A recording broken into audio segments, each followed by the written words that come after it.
Right, well, first, a look at the top issue moving markets. The Fed set to release its latest minutes, an important signal to the markets for where the Fed is steering the economy. Here with more, Yahoo Finance's Ines Ferre. Hey, Ines.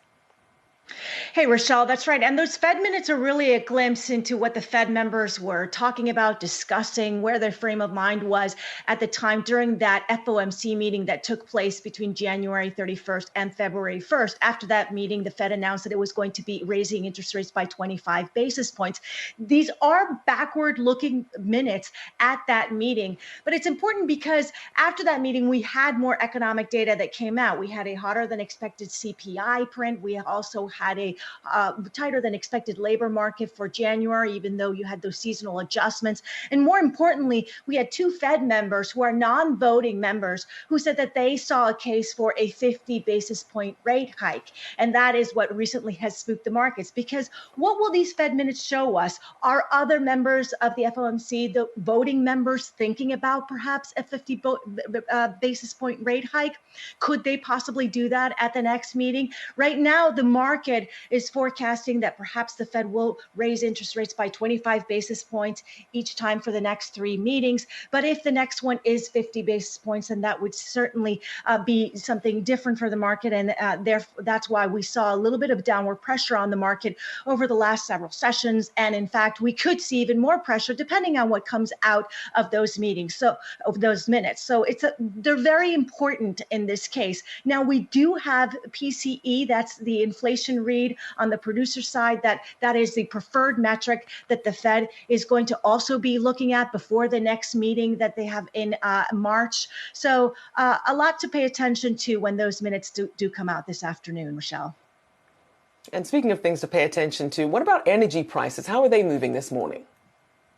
Yeah, right now we have energy prices that are lower. We're looking at Brent crude that's down about 2%. I'm pulling up my Wi-Fi interactive board right here. We also are looking at WTI that's down about 2%. By the way, those Fed minutes could give a glimpse of the next policy move. So you could see higher interest rates because of that, of course, with that policy move. And so if that happens, then the market could be anticipating that the dollar would go higher. When the dollar goes higher, we do see assets that are denominated in US dollars go lower. But some of this move that we have been seeing recently when it comes to these oil prices are growing recessionary concerns. You do have US inventories, which recently came in higher than expected.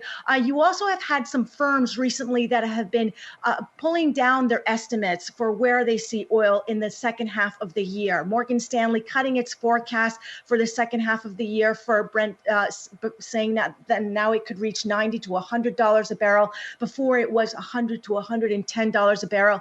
JP Morgan, Bank of America, also perhaps seeing that oil prices this year may not go as far as they had anticipated. So when it comes to oil, you really have to think about several factors: where the US dollar is, expectations for a slowdown, a global economic slowdown, of course, Russia export cuts and the impacts that they could have, and also the China reopening, because we know that the China reopening and recovery has been bullish for oil prices. But if you have an economic slowdown, recession in different parts of the world, then that definitely will impact demand, regardless of what happens also in China. We'll certainly be keeping an eye on that. Ines Ferre, thank you for that update there.